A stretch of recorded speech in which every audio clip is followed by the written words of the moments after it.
Eh bien, bonjour à tous. Bienvenue pour ce webinaire dédié à l'automatisation des processus. Je suis Eric Leven, journaliste pour Archimag et responsable d'ACE, qui est l'agence de communication qui est adossée à Archimag. Et je suis accompagné de Christophe Bastard, qui est directeur marketing d'Effalia. Bonjour Christophe. Bonjour Eric, bonjour à toutes et à tous, et puis merci de nous avoir rejoints pour ce webinaire. Alors, aujourd'hui, c'est plus une surprise. L'automatisation, c'est clairement un sujet tendance, tout simplement parce que toutes les organisations ont bien compris l'intérêt quand même de mettre fin au transfert de fichiers Excel, aux envois de mails, etc., aux copier-coller aussi, qui sont quand même source d'erreurs et de vulnérabilité. Et puis, Absolument. mine de rien, au-delà de la recherche d'efficacité que promet l'automatisation, il y a aussi ce besoin pour les entreprises de se mettre en conformité avec la réglementation, que ce soit vis-à-vis du RGPD, encore lui, toujours lui, ou encore de la facture électronique. Vous le savez, à partir de 2024, ce sera une obligation de s'y conformer. Donc, d'ailleurs, l'automatisation, c'est tellement un sujet tendance qu'Archimag l'a mise en une de son dernier numéro, titré J'ai d'automatiser, quelle valeur ajoutée. D'ailleurs, je vous invite à aller le télécharger ou à le feuilleter si vous l'avez entre les mains. Et puis, nous avons même sorti il y a peu un supplément digital gratuit d'Archimag qui est consacré aux technologies d'automatisation, dont Efalia, d'ailleurs, était partenaire. Et dans ce numéro, alors il était question de GED et de workflow, de plateformes de case management, de portail, de RPA, d'IA, de BPM, de BPA, etc. Bref. Et puis surtout, un petit point avant de démarrer, c'était que dans le cadre de ce supplément, nous avons réalisé une enquête qui nous apprend que 65% des organisations françaises ont déjà franchi le cap en matière d'automatisation et ont automatisé au moins un processus parmi les trois qu'elles classent comme prioritaires et qui sont, a priori, les factures en un, les achats en deux et les RH en trois. Et puis, quant aux 35% qui ne sont pas encore équipés, qui ne se sont pas laissés séduire, eh bien, les raisons invoquées sont diverses, mais en un arrive l'absence de GED, parce qu'évidemment, avant de parler d'automatisation, il faut bien avoir réglé la question de la dématérialisation. Le manque de maturité technologique, disons que c'est à peu près la même chose, on n'est pas outillé ou on n'est pas mature sur la question. L'absence de besoins identifiés, le budget restreint, le manque de temps, des excuses finalement, il y en a des raisons, il y en a un paquet. Mais ce qu'il faut noter aussi, c'est que la moitié de ces 35% disent avoir un projet d'ici 2 ans. Donc ce qui veut dire que l'automatisation, on devrait quand même en entendre parler, que c'est un sujet à mettre aujourd'hui sur la table. Voilà, donc vous allez voir qu'il est temps et important de revoir vos processus, de les simplifier, et surtout, avec Christophe, vous allez voir que c'est possible. Donc Christophe, je me tourne vers vous. Déjà, première question, quand on parle d'automatisation, quel processus est-il possible d'automatiser? Alors, Eric, les processus, on a globalement à tous les étages des organisations, qu'elles soient publiques ou privées. Et si aujourd'hui on veut, vous l'avez cité, rester compétitif, innovant, notamment se conformer à la réglementation, vous l'avez cité, RGPD, facturation électronique, satisfaire aussi les demandes de nos clients, des usagers. Bref, à un moment ou à un autre, il est nécessaire donc d'améliorer, corriger ces process de travail, parfois d'en réinventer certains, afin de se libérer globalement des tâches chronophages, de fluidifier les échanges et de garantir aussi un certain respect en termes de qualité de service. Donc maintenant, reste à identifier justement ces processus et comment on peut les mettre en œuvre. Donc, il faut savoir que globalement, le système d'information ne couvre pas 100% des processus métiers d'une organisation. Et certains processus sont parfois lents, source d'erreurs, on l'a cité aussi, à risque ou non contrôlés. Donc, si on prend des exemples, vous l'avez cité notamment au niveau RH, tout le monde globalement dispose au an mal an d'un SIRH, mais si on prend un exemple, le processus d'onboarding, par exemple, n'est pas toujours digitalisé ou couvert par le SIRH. On s'aperçoit que anticiper notamment l'arrivée d'un nouveau collaborateur, c'est aussi typiquement un processus qu'il faut digitaliser puisque on va toucher différents services d'entreprise. Il faut peut-être un portable pour le collaborateur, bien entendu son email, peut-être un badge sécurisé, enfin bref, donc les services généraux, l'IT, les RH, le manager sont concernés. On s'aperçoit très très vite que typiquement utiliser un simple fichier Excel qui navigue d'un utilisateur à l'autre n'est pas suffisant, puisque globalement on va rater l'échéance de l'arrivée, et quand le collaborateur arrive, il y a une grande chance que 80% de ses ressources ne soient pas disponibles. Donc typiquement un processus qu'on peut facilement digitaliser en complément du système d'information. Autre exemple, on a tous aussi un CRM, hein. En revanche, le parcours de contractualisation client n'est pas forcément toujours géré. Là aussi, ça peut faire l'objet d'un processus de digitalisation. Donc l'idée générale derrière tout ça, c'est bien entendu de compléter le système d'information à l'aide de processus automatisés. Donc on n'est pas là pour se substituer à un système qui marche très bien, mais bien entendu de le compléter afin de fluidifier les échanges entre les services, les directions, et surtout favoriser la prise de décision au bon moment avec les bonnes informations. C'est typiquement ce que va pouvoir apporter une gestion des processus, puisque on va être capable d'apporter la bonne information au bon moment, au bon interlocuteur. Alors justement, si on liste de manière la plus exhaustive possible les bénéfices de cette automatisation. Alors bon, là on a parlé de fluidification de l'information, évidemment de gain de temps certainement, le fait de ne pas manquer certaines étapes et d'être toujours prêt. Alors si vous deviez les lister un à un, quels bénéfices on pourrait retirer de tout ça pour une organisation qui souhaite s'équiper? On est clairement dans une logique où une plateforme de gestion de processus, c'est un booster de performance. Donc, le retour sur investissement, on va le retrouver à différents niveaux au niveau d'une organisation. Alors, si on va prendre plutôt des exemples, ce sera peut-être assez simple. Je vais juste faire un petit parallèle typiquement aussi par rapport à la signature électronique. Aujourd'hui, la signature a explosé ces dernières années, enfin ces 2 dernières années notamment. Mais c'est pas parce qu'on signe électroniquement un document que finalement le processus amont est complètement dématérialisé.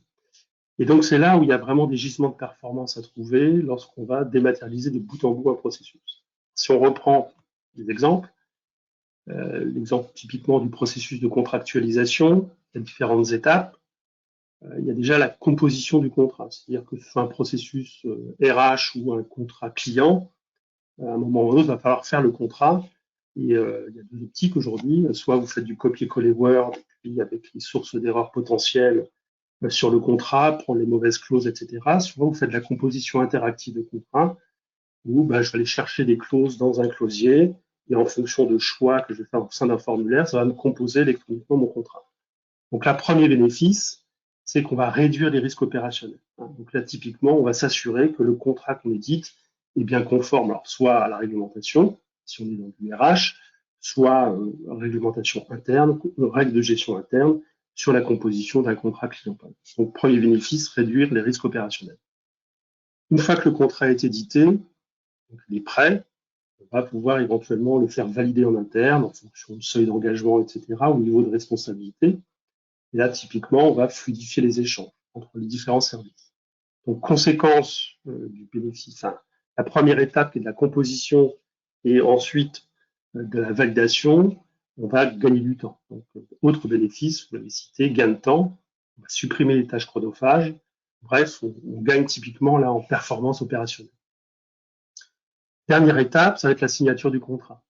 Le contrat donc, a été édité, on l'a validé en interne, etc. On va maintenant le pousser à l'extérieur, soit auprès d'un nouveau collaborateur, puisque c'est un contrat d'embauche, soit un contrat client, parce qu'on fait une vente.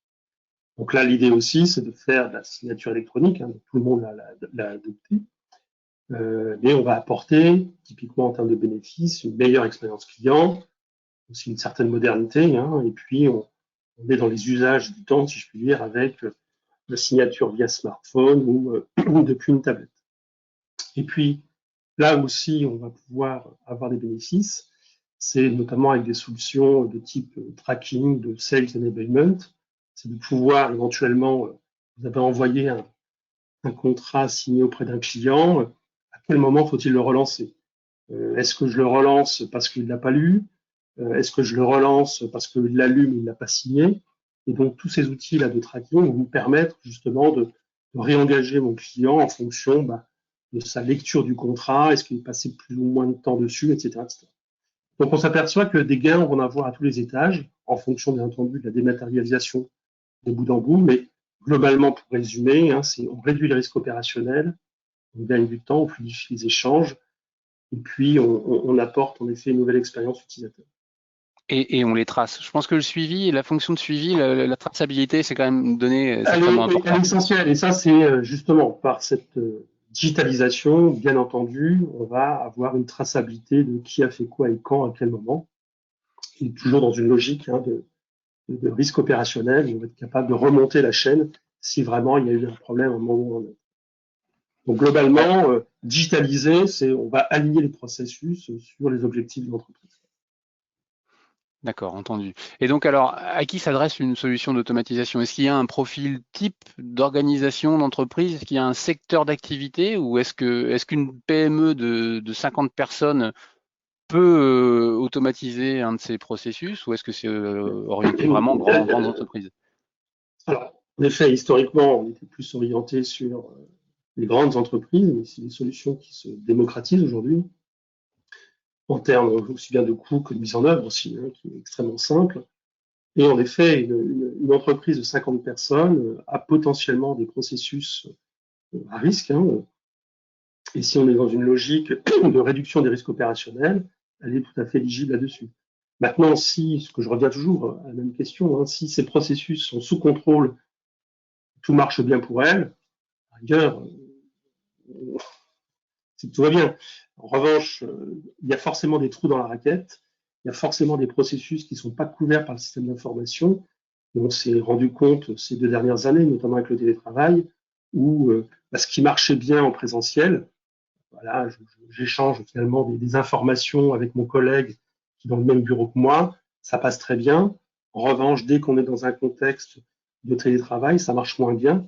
Et c'est là où on peut digitaliser des processus pour améliorer la performance. Hein, donc, la taille, finalement, certes, c'est une importance. Hein, pour 3 personnes, c'est peut-être plus délicat, mais on s'adresse, nous, à tous les types d'entreprises, hein, que ce soit des PME, des ETI ou des grands comptes, et tout secteur d'activité confondu.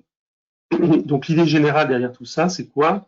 C'est toujours pareil, hein, on veut harmoniser les processus de travail. Donc on a en interne des règles de gestion. Donc l'idée, c'est d'harmoniser ces process, centraliser aussi l'accès aux différents processus, hein, plutôt que d'aller butiner sur différentes applications, ouvrir ses mails, savoir ce qu'on a à faire. L'idée, c'est vraiment d'apporter à l'utilisateur un guichet d'accès unique à l'ensemble des processus. En gros, sa liste de tâches. Qu'est-ce que j'ai à faire sur l'ensemble des processus sur lesquels je joue un rôle actif, quoi. On sécurise les process, puis bien, on satisfait aussi. Un autre point, c'est de satisfaire aussi les besoins métiers. Et on se rend compte aujourd'hui, on en parlera peut-être un petit peu après, c'est comment satisfaire plus rapidement des besoins métiers par rapport à des applications qui ne sont pas disponibles euh, et éviter justement un peu ce shadow IT et combler un peu le manque entre ce qu'on a en termes de logiciels et puis l'usage des outils purement bureautiques qu'on essaie un petit peu de rafistoler pour avoir des pseudo-applications qui nous servent à quelque chose.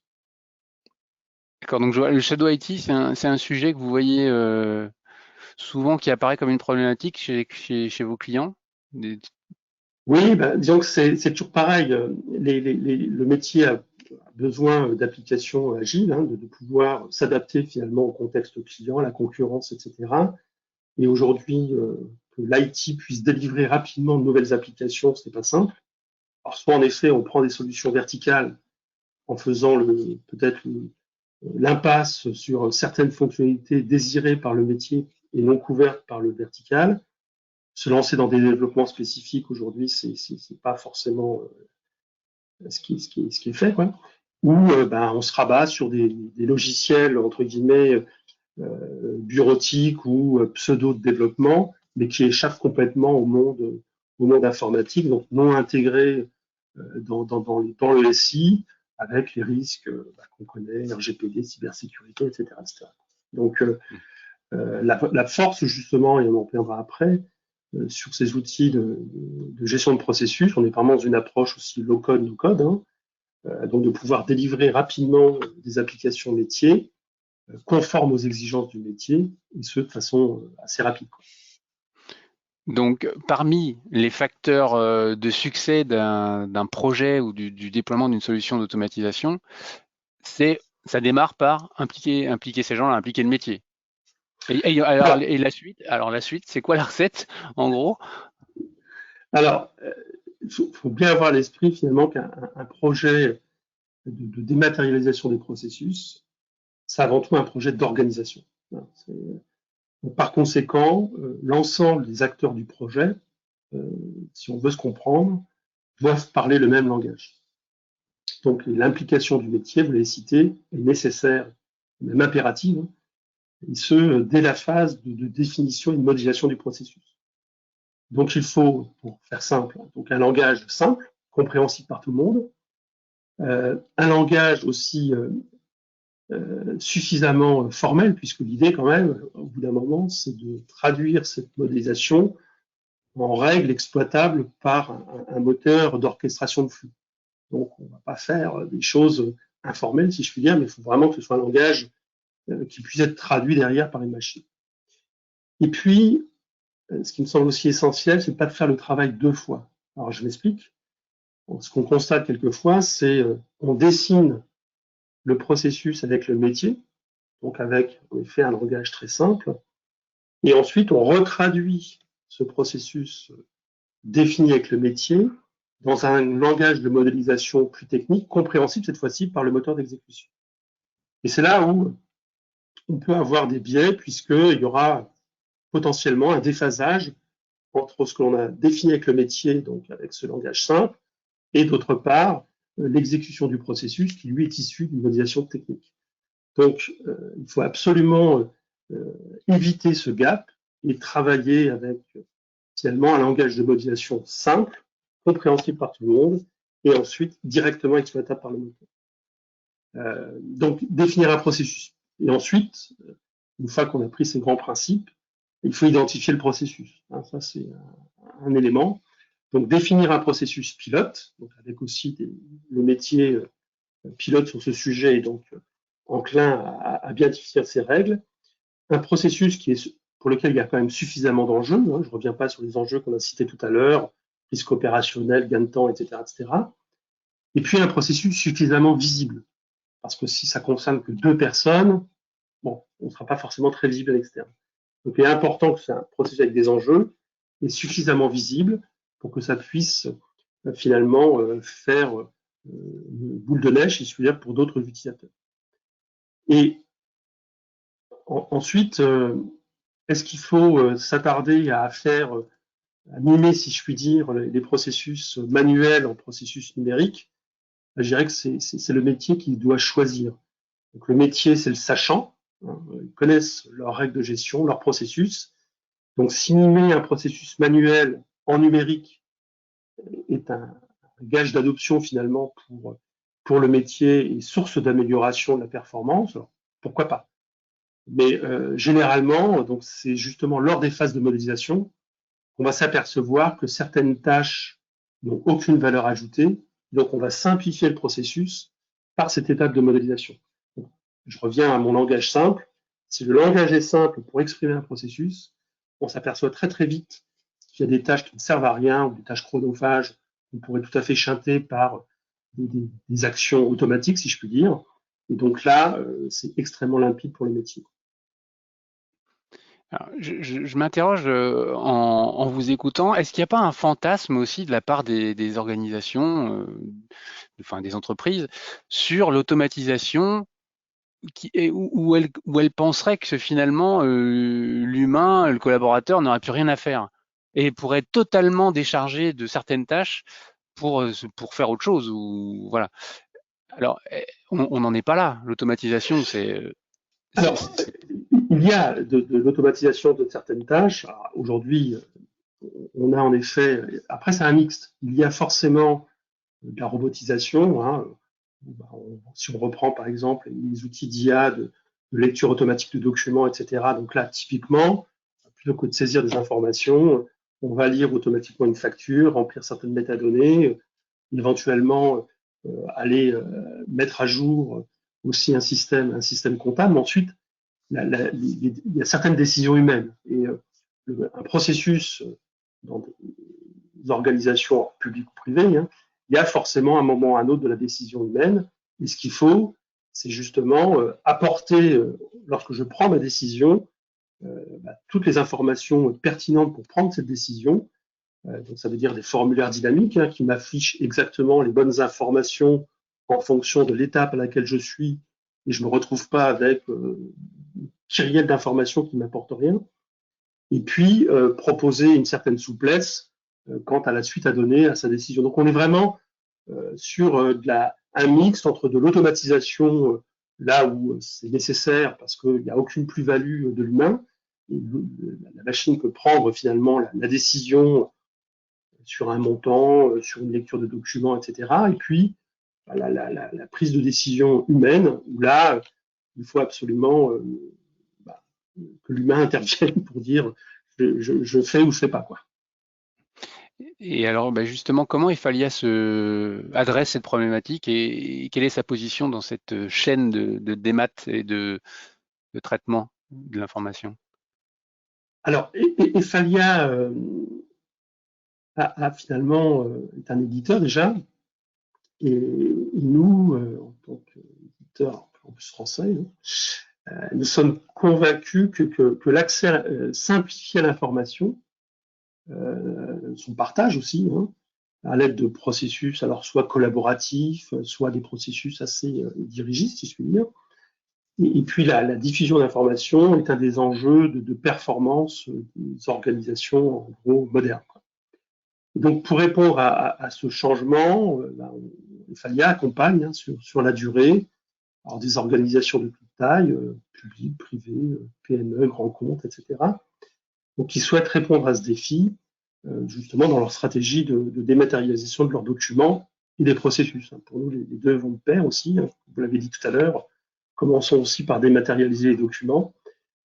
Et donc pour ce faire, on propose donc une solution logicielle, une suite logicielle finalement simple, hein, orientée sur tout le métier. Ça, c'est aussi une particularité, très orientée métier, modulable, puisqu'on a une offre assez large, donc on n'est pas obligé de prendre la totalité de la suite, si je puis dire. Ouverte aussi à l'extérieur, puisque on travaille bien entendu avec pas mal d'écosystèmes, et puis sécurisés, donc qui vont permettre de couvrir tous les besoins en termes de débat. Hein. Alors, si on reprend l'exemple typiquement du processus de contractualisation, eh bien, Efalia offre des solutions, par exemple, d'éditique, de composition interactive de documents. Donc, on a cette solution permettant de composer à la volée des documents à partir soit de flux d'informations, soit de saisie d'informations au travers de formulaires. On va proposer une solution, bien entendu, de gestion de processus, donc là, ou de BPM, hein, qui va permettre de faire des processus métiers, en lien ou pas avec cette solution, bien entendu, d'éditique. On va être sur la partie signature électronique aussi. On est bien entendu sur la gestion électronique de documents. Donc ça, c'est l'ADN de départ d'Efalia, hein, puisque son métier de base, c'est la gestion de documents. Donc on a une solution aujourd'hui, en effet, de gestion documentaire pour l'ensemble des métiers d'une entreprise. On va jusqu'au coffre-fort numérique, hein, puisqu'on est aussi certifié coffre-fort numérique par la FNOR. Donc on a notre propre coffre pour pouvoir déposer des documents et donc les enregistrer de façon à valeur probante. Et puis, dernière étape, portail de diffusion, alors soit dans le monde privé, hein, un portail pour mettre à disposition des documents, et puis en parallèle de ça, on a une solution donc la plus destinée au public, qui est la gestion de la relation usager, donc comment je suis capable de dématérialiser à la source des formulaires et derrière d'inscrire des documents. Après, on peut embrayer aussi sur la plateforme de BPM, par exemple. Donc vraiment une chaîne assez complète qui vont adresser donc l'ensemble des problématiques de dématérialisation d'une entreprise, quelle soit sa taille. Donc aujourd'hui, Efalia, c'est environ 140 experts, hein, donc présents donc en France, présents aussi en Angleterre, en Allemagne et en Suisse. Et puis après, un réseau de partenaires, puisqu'on a ouvert cette politique de partenariat il y a un peu plus de 2 ans. Très bien. Alors, si vous avez des questions, n'hésitez pas à les poser via l'outil de questions dans le panneau de GoToWebinar. Mais alors, avant de passer aux questions, en résumé, Christophe, si vous deviez dresser une feuille de route pour ceux qui nous écoutent, pour que ce projet d'automatisation soit réussi. Si, en résumé, on en a déjà parlé, d'abord prendre conscience, Alors, peut-être qu'on a... Pardon. en effet, ce qu'il faut bien avoir en tête finalement, c'est que dématérialiser les processus, ça ne se résume pas forcément au choix d'une solution. Donc c'est avant tout un exercice qui va nécessiter de la méthodologie, ça c'est clair. Et donc si on se lance dans un tel projet, c'est avant tout pour créer de la valeur. Sinon, ça n'apporte pas grand-chose. Et donc c'est peut-être aussi un moment où il faut se réinterroger peut-être sur son modèle économique, sur son organisation interne, puisque aujourd'hui, le contexte fait que beaucoup de choses sont digitales. Donc même si on veut démarrer petit, donc on démarre par un process, il faut quand même avoir en tête la transformation globale de l'entreprise, sans faire des choses, faire la révolution, mais en tout cas, on peut démarrer petit, mais il faut quand même voir grand, puisque on va s'inscrire dans une mue digitale, hein, donc il faut prendre en considération aussi certains facteurs, comme je l'ai dit, donc le modèle économique, donc c'est finalement quelle est la relation qu'on souhaite avoir avec nos clients, donc quel processus souhaite-t-on mettre en place derrière tout ça, en termes de SAV, etc. Donc est-ce que c'est couvert, pas couvert par le Messi? Donc il faut toujours aussi se réinterroger par rapport à la cartographie du système d'information et les processus intrinsèques de l'entreprise. Est-ce que c'est complètement mappé ou est-ce qu'il y a des trous dans la raquette? Donc, par conséquent, aussi revoir l'organisation interne et aligner donc les processus sur les objectifs d'entreprise. Donc là aussi, trouver les trous dans la raquette. Et puis, il ne faut pas ignorer non plus, puisqu'aujourd'hui, les processus, ça ne touche pas que l'organisation interne, hein, mais il y a aussi à prendre en considération les partenaires, que ce soit des fournisseurs, des prestataires, l'administration, et encore plus l'administration avec la facturation électronique. Hein. Comment on va récupérer, bien entendu, ces factures depuis des plateformes publiques, mais derrière, ça n'empêche qu'il va quand même falloir gérer le bon à payer, ordonner le paiement, etc. Donc là aussi, sans attendre 2024 pour le démat de facture, eh bien, travailler déjà ces processus, ça apporte un vrai gain. Quoi. Et on anticipe un petit peu sur la réglementation. Donc, je pense qu'il y a, il y a des outils aujourd'hui qui existent, il n'y a aucun problème, mais c'est une méthodologie, impliquer le métier. Donc, pour moi, c'est essentiel. Le métier doit être présent à toutes les strates, finalement, de construction du processus. Et plus l'approche est simple, plus le langage de modélisation est simple, plus on arrive rapidement au résultat. Puisqu'à la fin, on fait tous la même chose. Ce sera une application de gestion de flux. Et quel est l'effort pour arriver à ce résultat? Et donc, impliquons le métier, disposons d'outils très simples de modélisation, et à partir de là, la mécanique fera qu'on arrivera à l'application. Mais alors, il faut aller vite dans tout ça pour contenter justement les métiers qu'on implique, ou est-ce que prenez votre temps, testez, retestez? Quelle est votre préconisation là-dessus? Alors, on est vraiment dans une approche aussi quick win, c'est-à-dire qu'il ne faut pas se lancer dans des projets de 6 mois qui n'en finissent plus.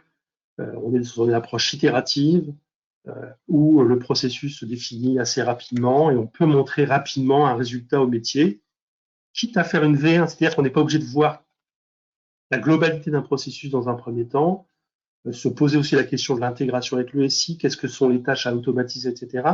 Donc on peut faire une V1 extrêmement simple qui couvre déjà un périmètre de départ, qui soulage une peine aussi, c'est-à-dire que le processus arrive, je ne reviens pas sur les enjeux de tout à l'heure.